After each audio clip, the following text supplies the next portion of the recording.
바울과 실와노와 디모데는 하나님 우리 아버지와 주 예수 그리스도 안에 있는 데살로니가인의 교회에 편지하노니 하나님 아버지와 주 예수 그리스도로부터 은혜와 평강이 너희에게 있을지어다.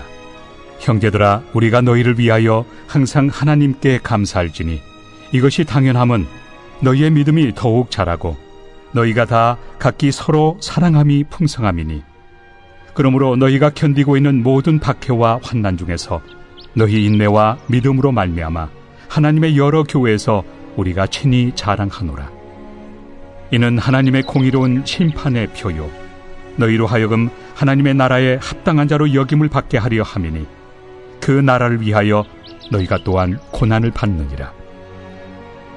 너희로 환난을 받게 하는 자들에게는 환난으로 갚으시고 환난을 받는 너희에게는 우리와 함께 안식으로 갚으시는 것이 하나님의 공의시니 주 예수께서 자기의 능력의 천사들과 함께 하늘로부터 불꽃 가운데 나타나실 때 하나님을 모르는 자들과 우리 주 예수의 복음에 복종하지 않는 자들에게 형벌을 내리시리니 이런 자들은 주의 얼굴과 그의 힘의 영광을 떠나 영원한 멸망의 형벌을 받으리로다.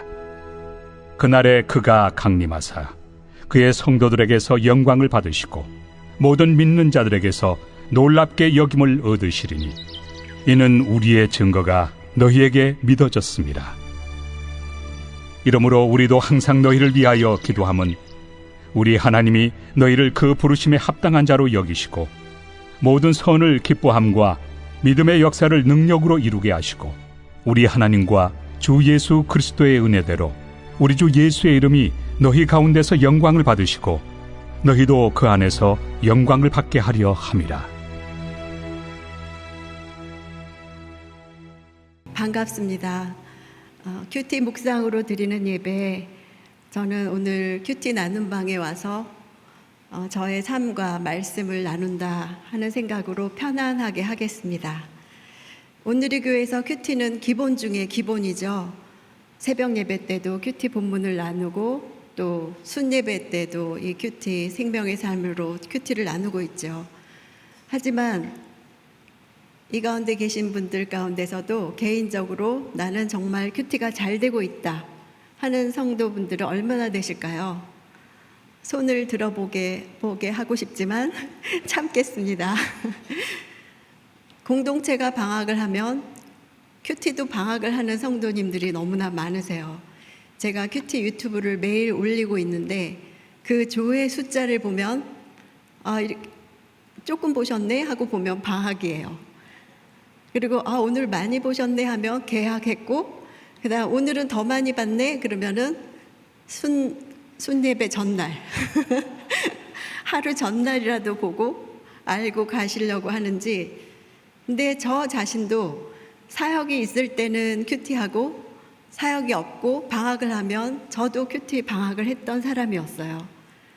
그래서 큐티에 발전이 없었죠. 큐티하기 전이나 후나 변화가 없던 그런 사람이었어요. 그러니까 큐티를 의무로만 하던 사람, 그런 사람이었는데 제가 열심히 큐티를 하게 된 계기는 바로 자녀들이 사춘기가 되었을 때 제가 자녀들에게 하는 말이 권위가 없다는 것을 느끼면서부터였어요. 너 이래갖고 응? 너 다음에 뭐가 될래? 이 험한 세상 어떻게 살래? 이렇게 말하고 싶은 그 마음을 누르고 하는 말들이 나는 그런 가치관으로 살아왔는데 과연 얘네들이 자랐을 때도 내가 자라온 가치관이 그대로 적용이 될까? 갑자기 하는 말들에 자신이 없어졌어요. 그래서 변하는 시대에 따라 변하는 나의 말이 아니라 영원히 변하지 않는 진리로 애들에게 말하고 싶다. 그런 생각이 들면서 그때부터 정말 열심히 날마다 말씀을 읽고 묵상하고 그렇게 시작했던 것 같아요. 우리 모두 큐티를 잘하고 싶은 마음이 있으시죠? 그렇죠? 누구나 나도 큐티 잘하고 싶다. 근데 큐티를 잘하고 싶어서 생명의 삶을 펼쳐도 어느 때 보면 본문이 너무나 내 삶과 매치가 안 될 때가 많죠. 나는 지금 정말 절박한 문제들이 많은데 이 성경은 전혀 다른 말씀을 하고 있는 것 같이 느껴질 때가 너무나 많아요. 그래서 정말 우리의 고민이 어떻게 하면 이 말씀이 생생하게 들려질까? 오늘 자막을 좀 보여주시면요. 제가 보내드린 거. 어떻게 말씀이 내 이야기가 될까? 이것이 우리의 고민이죠. 말씀을 볼 때마다 말씀이 막 생생하게 감동적으로 들려오고 또 이게 바로 내 이야기야. 어떤 책을 펼치든지 뭐 열왕기서를 보든지 데살로니가 전서를 보든지 후서를 보든지 또 다음에 하는 느헤미야서를 보든지 이게 바로 내 이야기야 하고 날마다 생생하게 다가온다면 얼마나 좋을까요?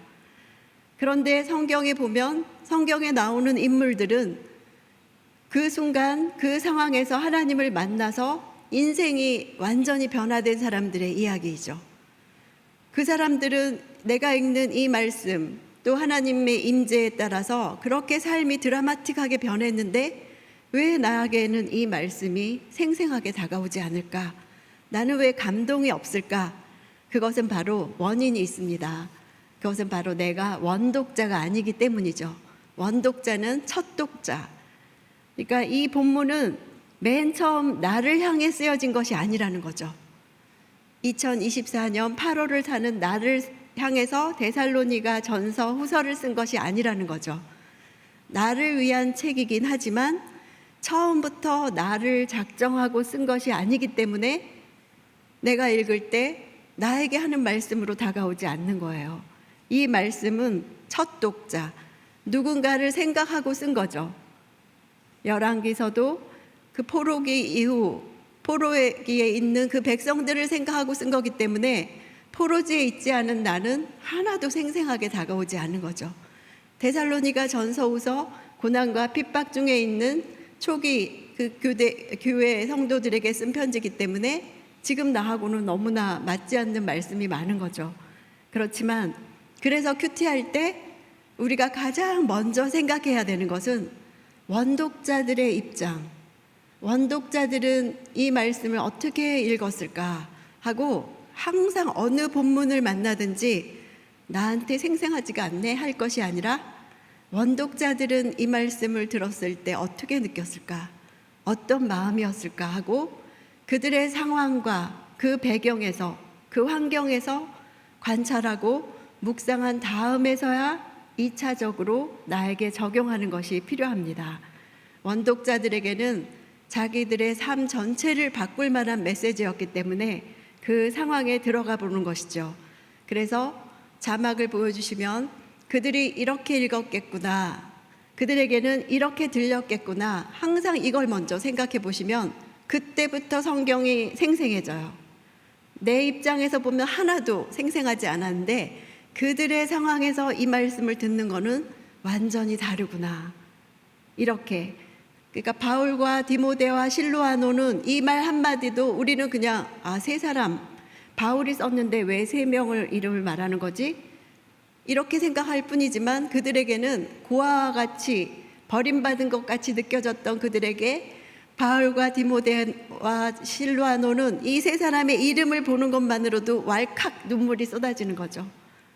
그리운 사람들, 나는 버림받았다고 생각했는데 우리는 이렇게 우리를 생각하고 편지를 보내줬구나. 첫 마디부터 다른 거예요. 그러니까 원독자들이 어떻게 들었을까? 어떻게 느꼈을까?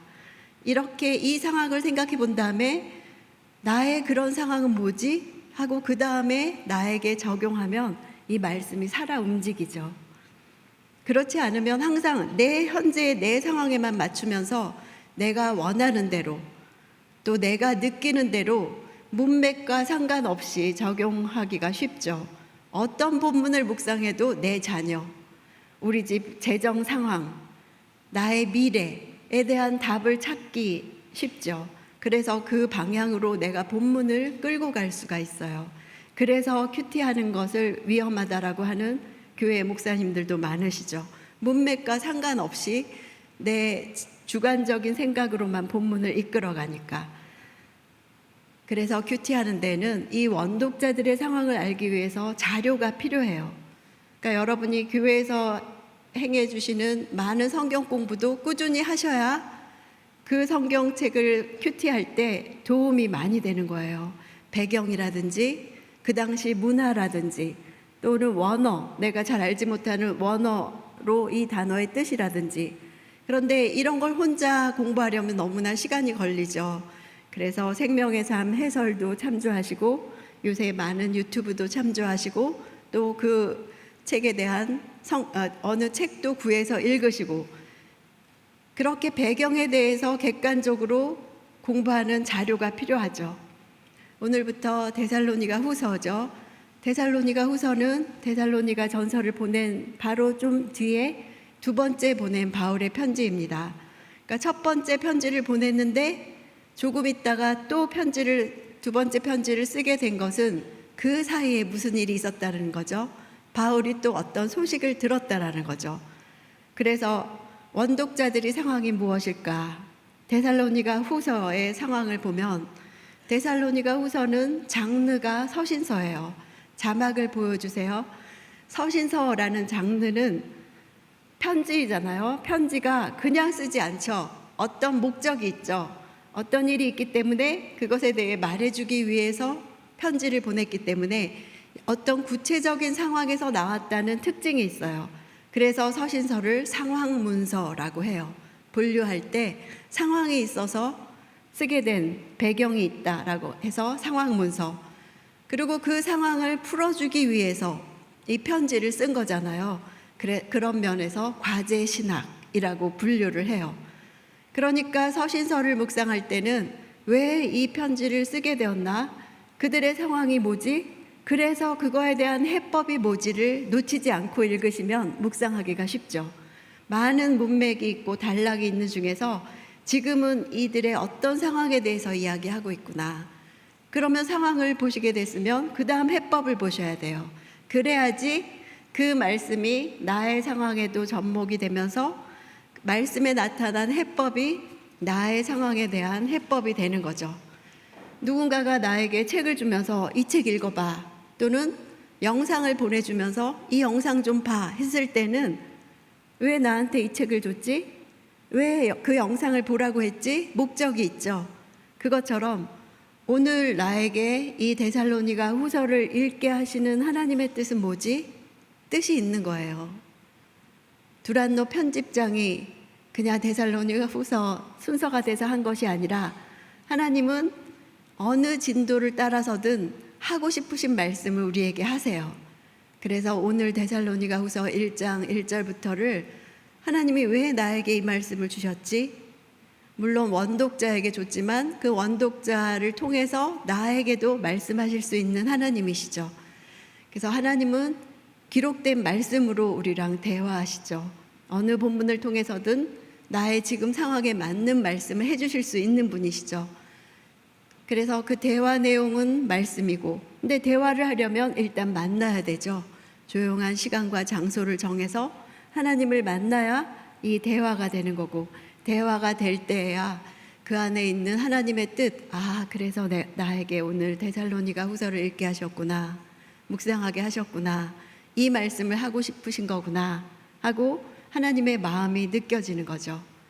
그러면 왜 데살로니가 후서를 쓰게 되었나? 그 원독자들의 상황에서 한번 읽어보겠습니다. 데살로니가 후서 1장 4절 읽으시면서 상황이 뭐지? 생각하시면서 읽으시면 좋겠습니다. 시작.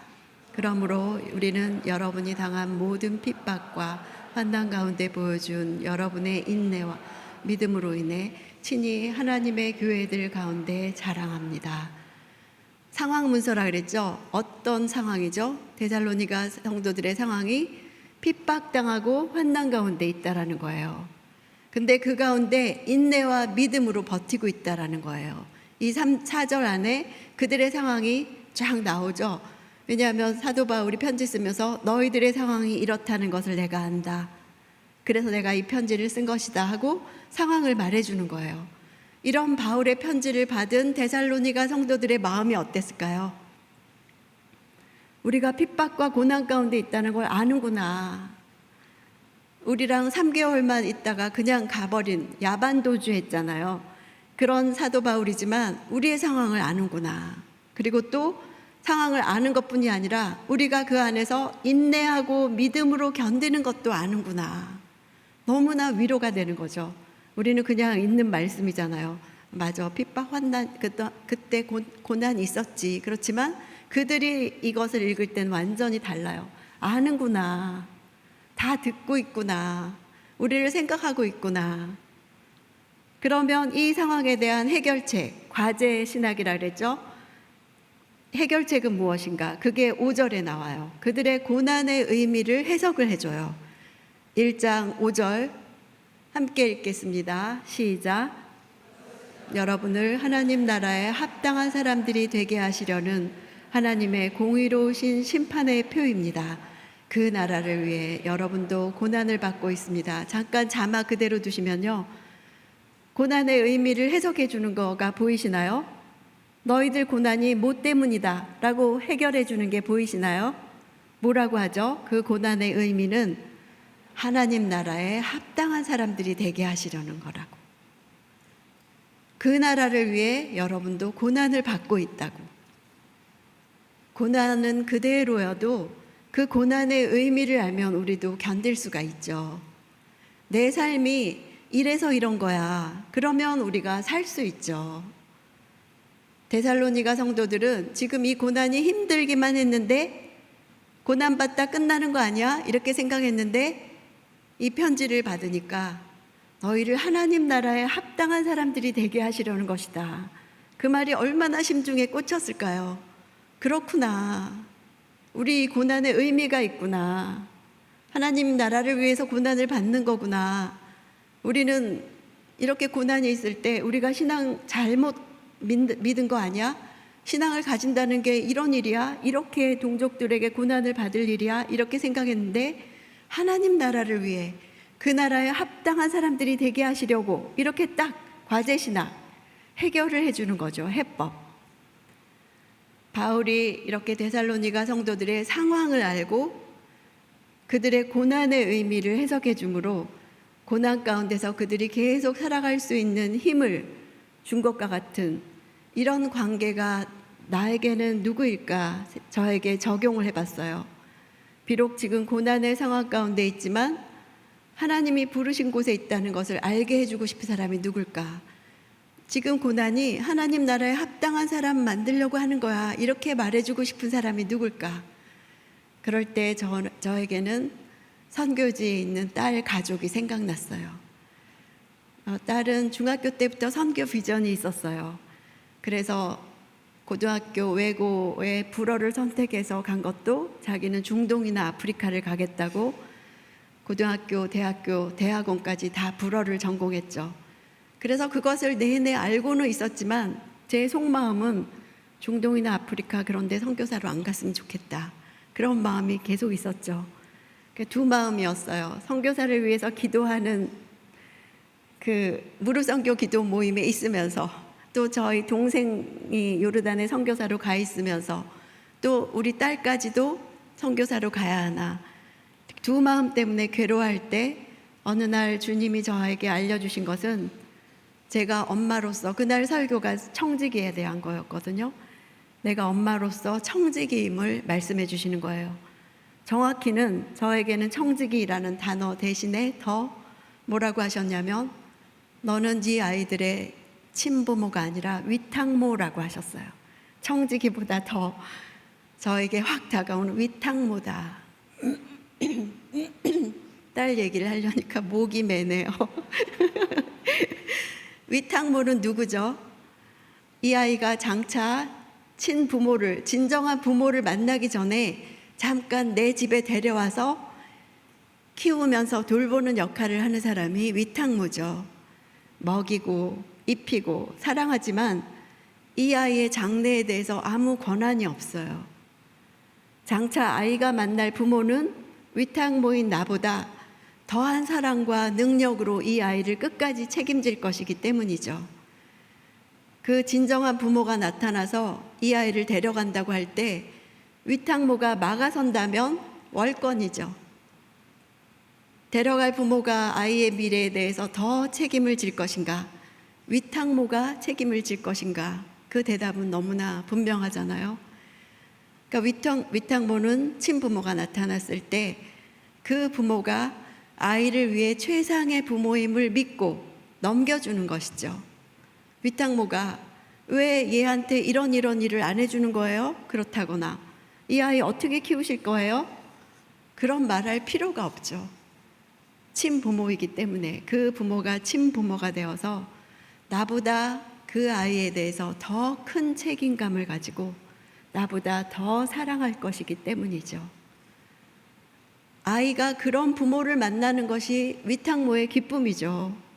그런 부모를 못 만나서 계속 임시로 내가 데리고 있다면 그것이 위탁모의 기쁨이 될 수가 없는 거죠. 딸은 이제 결혼하고 아이도 둘 낳고 친부모가 부르시는 곳으로 가게 됐어요. 그래서 오늘 본문을 보면서 바울이 고난 가운데 있는 데살로니가 성도들을 고난의 의미를 해석해주고 위로하고 격려하는 것을 보고 나는 딸 가족을 위해서 무엇을 해야 될까 적용을 해봤어요. 자녀가 장성했어도 우리는 자녀에 대한 결정권을 내가 갖기를 원하죠. 하나님이 역사하실 공간을 남겨두기보다는 내가 여전히 자녀를 통제하고 조정하고 상황을 조정하고 통제하기를 원해요. 딸 가족이 떠난 지 이제 1년 8개월이 되었어요. 딸이 떠나기 전까지 시간이 날 때마다 딸 집에 가서 어린 손자, 손녀를 돌봐줬거든요. 그만큼 그 집안 사정을 다 일일이 알고 사이가 긴밀했는데 막상 딸 가정이 떠나고 보니까 어떻게 지내는지 너무 궁금하지만 한국에 있을 때처럼 알 수가 없죠.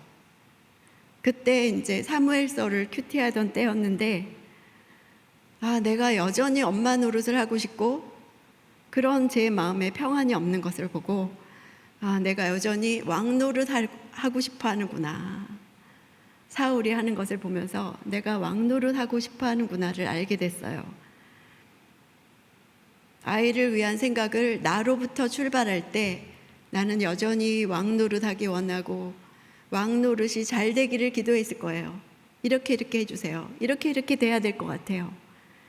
그러나 큐티하면서 내가 왕 노릇 하려고 하는구나.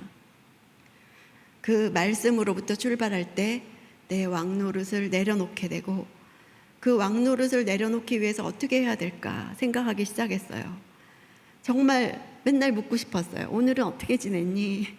집은 어떻게 됐니? 애들 학교는 어떻디?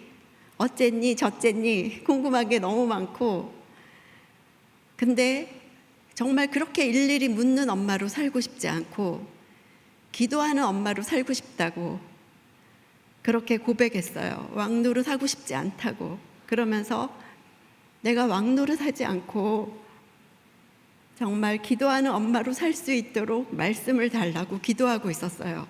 그때 떠오르게 하신 말씀이 요한일서 2장 27절 말씀이었어요. 함께 읽으실까요? 시작.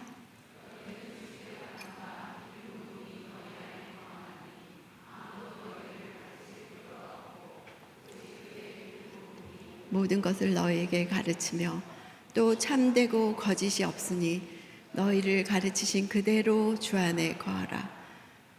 아멘. 우리에게는 성령의 기름 부음이 있으시죠. 우리 안에 거하시죠. 그래서 아무도 가르칠 필요가 없고 제가 궁금한 거 어쨌니 저쨌니 사람에게 묻지 않아도 내 안에 계신 성령이 가르쳐 주시겠다는 거예요. 너희에게 가르치며 또 참되고 거짓이 없으니 그 성령이 가르치시는 것이야말로 참되고 거짓이 없으니 너희를 가르치신 그대로 주 안에 거하라. 내가 할 일은 왕노릇 하고 싶은 마음을 멈추고 내 안에 기름 부으심 성령이 가르쳐 주시는 대로 주 안에 거하면서 기도하는 것이죠. 그것만이 참되고 거짓이 없는 딸 가족을 위해서 행할 일인 거죠. 내가 그런 마음을 가지고 성령의 인도에 따라서 가르쳐 주시는 대로 주시는 말씀 붙잡고 기도할 때 주님이 이끄시는 삶이 이루어질 것이구나. 주님 그분이 흥하고 나는 쇠해야 되는구나. 그분이 흥하고 내가 쇠할 때 나에게도 또 딸 가정에도 선교지에도 구원이 일어날 것이 믿어졌습니다. 이렇게 데살로니가 교회에 편지할 만한 상황이 생겨서 편지한 것과 같이 그 선교지에도 문제가 있었어요. 첫 번째 문제는 집이었습니다.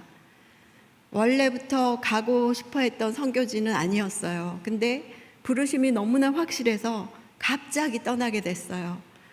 그래서 나가기 전에 애들이 어리니까 집을 미리 구하고 가려고 살 집을 구하고 구했는데 2달 동안, 2달의 말미가 있는 동안 집을 구했는데 구하지 못해서 애 둘을 데리고 넷이 집 없이 그냥 떠났어요.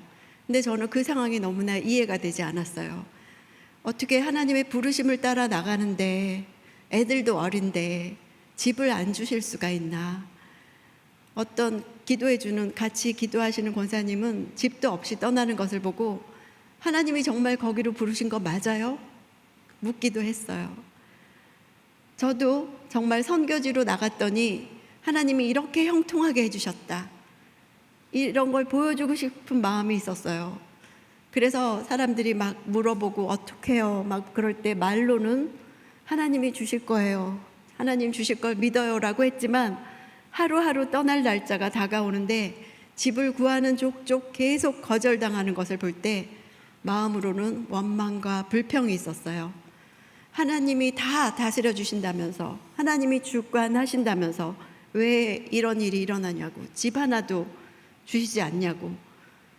그 후 딸 가족은 어린 애들 데리고 한 달을 임시 숙소를 전전하다가 겨우 집을 얻어서 들어갔죠. 그때 딸이 고백하는 것을 듣고 왜 그런 일이 일어났는지를 알게 됐어요. 딸이 말하기를, 엄마, 우리 마음이 많이 낮아졌어. 그것이 하나님이 원하시는 마음이었다는 것을 알게 됐어요. 바로 그것이 하나님 나라에 합당한 사람들이 되는 것이죠. 자부심을 가지고 드디어 이제 선교를 하는구나 하는 것이 아니라 낮아지고 낮아져서 하나님이 주셔야 살 수 있다라는 것, 하나님이 주셔서 살게 하신다는 것, 이렇게 하나님이 다스리시는 나라에 합당한 사람들이 되게 하시려는 것이었어요. 두 번째 문제는 비자였어요. 선교사님들의 기도 제목을 들을 때 가장 많은 부분이 비자 문제죠. 가장 많은 기도 제목이 비자가 나오게 해주세요. 저도 무릎 선교에 있으면서 그 어느 선교사님이든지 첫 번째 기도 제목이 비자인 것, 그 기도 요청을 들을 때마다 이해가 되지가 않았어요. 아니, 왜 선교지에 갔는데 하나님은 비자를 안 주시는 거야. 그 나라에 있는 기본인데 비자를 안 주시면 선교 못하는 거지. 그 나라에서 나와야지. 그렇게 생각했어요. 근데 역시 우리 딸 가족도 비자 문제가 걸렸어요. 일단 들어갔지만 주위에서 다음번 비자 연장이 안 될 수 있다는 거예요. 그 나라가 서류 준비도 굉장히 까다롭고 행정은 느려서 지금 임시로 받은 이 비자가 만료된 다음에는 연장이 안 되면 추방당할 수 있다고 하는 거예요. 아니, 가자마자 추방이라니. 평생을 선교를 비전으로 해서 드디어 선교지에 갔구나 했는데 가자마자 비자가 안 돼서 추방이라니. 그 추방이라는 단어를 듣는 순간 또 입에서는 불평이 나왔어요. 불평 불만자죠. 근데 딸과 사위가 그 비자를 위해서 기도할 때 하나님이 이렇게 물으시는 것 같았다고 합니다. 하나님이 그래도 이렇게 비자를 안 내줘도 그래도 이 땅에서 예배하기를 그치지 않겠느냐? 그래서 이렇게 답했다고 해요. 예배하지 않는 이 땅에서 하나님의 이름을 높이는 예배자로서 사명을 다하고 싶습니다. 그래서 다할 수 있도록 비자를 달라고 기도했다고. 이 말을 듣고 제가 그때서야 딱 이해가 됐어요. 선교지는 선교사를 거부해요. 집도 안 주고 비자도 안 주고 그 땅에서 토해내려고 하는 거예요. 나가, 집 없어, 비자 안 줘, 나가, 토해내고. 근데 하나님께서는 그렇게 토해내는 땅에서 선교사가 그래도 이 땅에서 계속 예배하겠습니다, 예배하고 싶습니다, 그런 고백하기를 원하시는 거예요.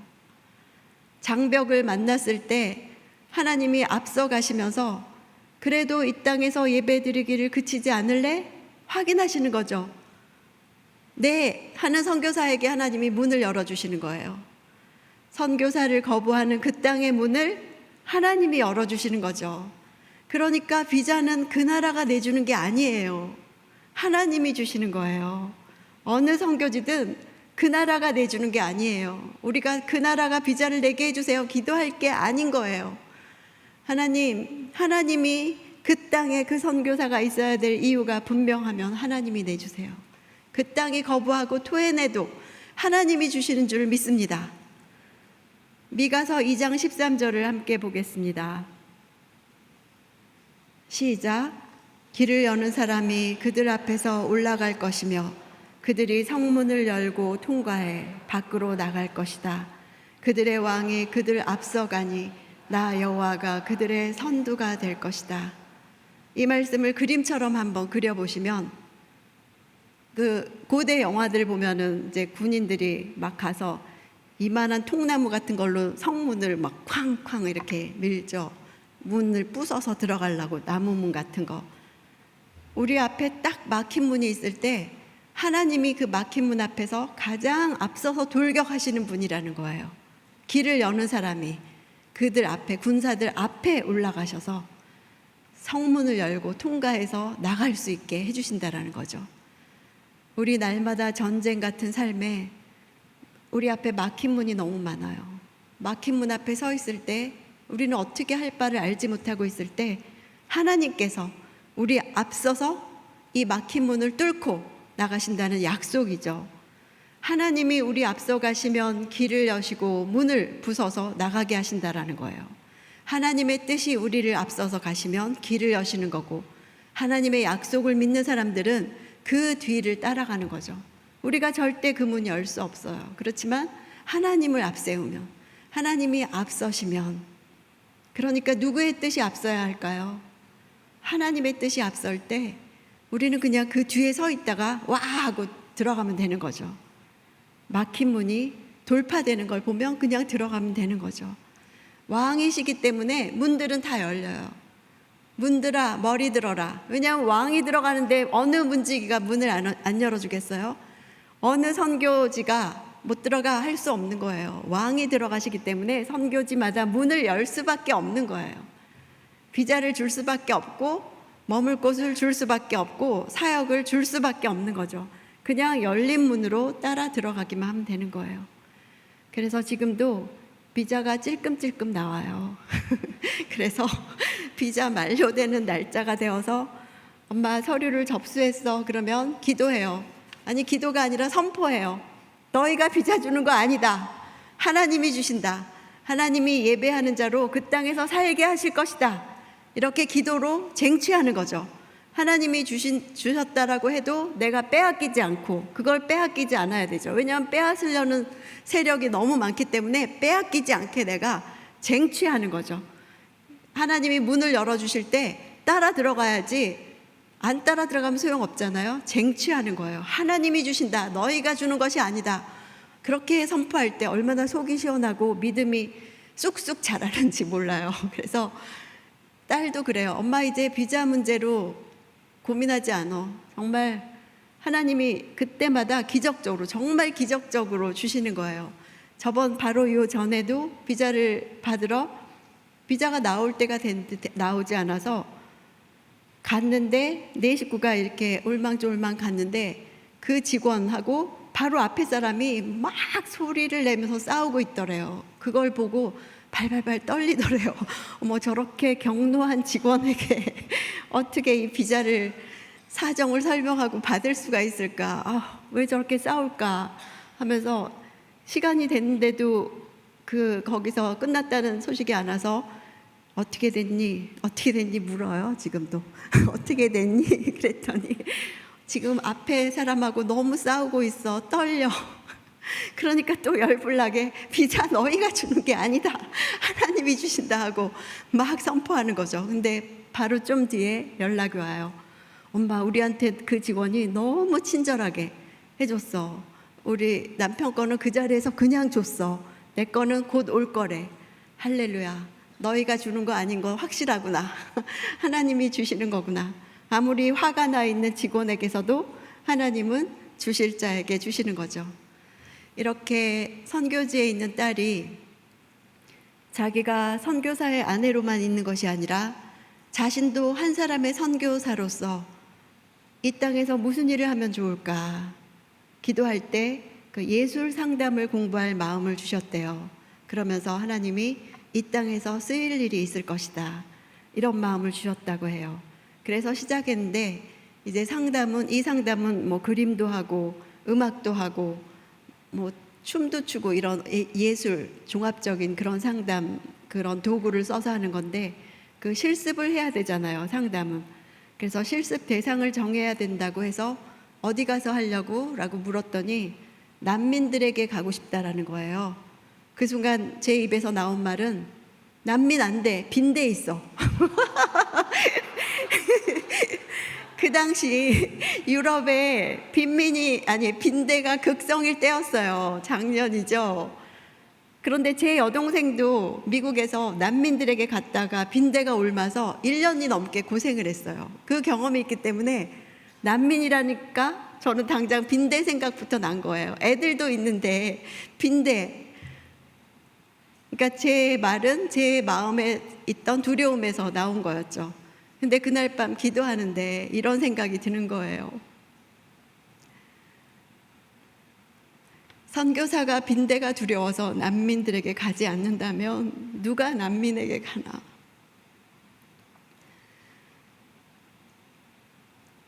나는 딸 가족이 왜 그 땅에 있는지를 잊어버렸구나. 내 두려움을 그대로 전하려 한 거구나. 주님이 그 땅에서 쓰일 일이 있을 것이라고 하셨으면 주님이 인도하실 것이다. 빈대가 옮으면 올무리로다. 이런 마음이 들더라고요. 이렇게 내 속에서 나온 사람의 말은 말하는 사람의 두려움을 전염할 뿐이죠. 그래서 내 입에서 어떤 말이 나오는가 들어야 돼요. 내 마음에 가득한 것이 입에서 나오는 법이거든요. 선교지에 있는 딸 가족을 생각할 때 제 마음에 두려움이 가득한 것을 알았죠. 그 내 입에서 두려워하는 말이 나올 때 하나님으로부터 나온 것이 아님을 알아야 되는 거예요. 우리에게 그 말씀이 있잖아요. 디모데후서 1장 7절 함께 읽겠습니다. 시작. 하나님께서 우리에게 주신 것은 두려움.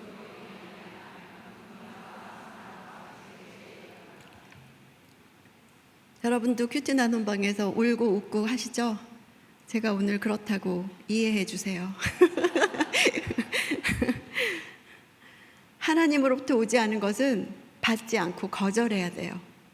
내가 그런 말이 나올 때마다 그것을 비록 정말 믿음이 작아서 그것을 말했더라고 하더라도 회개하고 하나님으로부터 오지 않은 것은 내가 취하지 않을 것이다. 회개하고 하나님으로부터 온 것을 취하겠다. 또 빼앗기지 않도록 싸워서 지켜내겠다. 이렇게 선포하며 태도를 또 바꾸는 거죠. 그래서 바울이 데살로니가 어린 교회를 향해서 날마다 기도하듯이 저도 날마다 선교지를 위해서 기도하지 않을 수가 없죠. 내 생각이 나오지 않도록, 하나님의 그들을 향하신 생각이 나오도록. 딸이 실습센터에 가게 됐어요. 난민한테 가겠다고 신청을 했는데 난민들에겐 가지 않았어요. 그 땅에 있는 청소년들에게 가게 하셨어요. 청소년인데도 알코올 중독이고 마약 중독이고 이래서 학교에서 퇴학당한 애들. 거기에 갔을 때 실은 딸은 자기가 먼저 작정한 나라가 아니었기 때문에 그 나라를 거쳐갈 땅으로 생각하고 그 나라에 대한 사랑이 없었어요. 나는 언제 내가 원한 땅을 가지? 나는 왜 이 땅으로 보냄을 받았지? 라고 계속 생각하고 있었는데 그 땅에 있는 그 청소년들을 만나서 이 상담을 하면서 그 아이들이 변하고 너무나 그 아이들이 위로를 받는 것을 보면서 하나님이 새로운 비전을 주셨다고 해요. 너는 이곳에 있는 동안 이 땅을 위해 헌신할 수 있겠느냐라고 물으셨다고 해요. 그래서 딸이 이곳은 거쳐갈 곳이구나를 그 마음을 내려놓고 이 땅에 있는 동안은 이 땅을 사랑하며 이 땅에서 보여주시는 영혼들을 위해서 내가 헌신해야 되겠구나. 또 어제도 통화를 하는데 이제 다음 학기에 또 실습 대상을 정해야 되는데 엄마 나는 정말 난민들에게 가고 싶었거든. 이렇게 말하는데 근데 그걸 쓰려면 난민들에게 가는 거는 그 보수를 받으면서 해야 되는데 아직 비자가 보수를 받을 그게 되지 않거든요. 그랬는데 내 주위에 요새 이 땅에 있는 사람들이 그렇게 우울증에 많이 걸린 사람들을 자꾸 보여주셔. 그래서 이 동네 사귄 할아버지도 자기 와이프가 우울증으로 병원에 입원했단 말을 듣게 하고 또 그 땅에서 만난 입양아도 또 우울증으로 입원해 있다라는 말을 듣게 하고 그러면서 그 너무 불쌍한 마음이 들면서 내가 의학적 지식은 없지만 이 땅에 이렇게 우울증으로 고생하는 사람들을 위해서 실습을 하고 그걸로 써야겠구나 이런 마음을 주셨다고 해요. 하나님은 우리를 부르심에 합당한 사람으로 만들어 가십니다. 그것을 잊지 않고 부르신 곳에서 고난을 견디며 이해되지 않은 상황에서도 견디며 갈 수 있도록 인내할 수 있도록 기도해 주는 사람이 필요합니다. 바울은 그래서 3가지로 기도한다고 말합니다. 이것이 오늘의 결론이죠. 마지막 2절 데살로니가후서 1장 11절에서 12절 3가지가 무엇인가 바울이 3가지 무엇을 위해 기도하나 한번 생각하시면서 읽겠습니다. 시작. 그러므로 우리는 항상 여러분을 위해 우리 하나님께서 여러분을 부르심에 합당한 사람이 되게 하시고 또한 모든 선한 뜻과 믿음으로 하는 일을 그분의 능력으로 이루어 주시기를 기도합니다. 이렇게 함으로 우리 하나님과 주 예수 그리스도의 은혜에 따라 우리 주 예수의 이름이 여러분 가운데서 영광을 받으시고 여러분도 그리스도 안에서 영광을 얻게 되기를 원합니다. 자막 그대로 놔두시고요. 찾으셨나요? 3가지.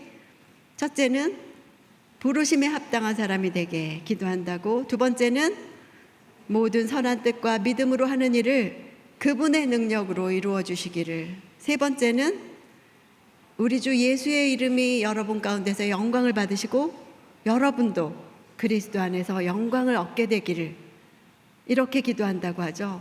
저도 이 말씀을 먼저는 나에게 적용한 거예요. 나의 고난에 대해서도 이런 이해가 필요한 거죠. 부르심에 합당한 사람이 돼야 되겠구나.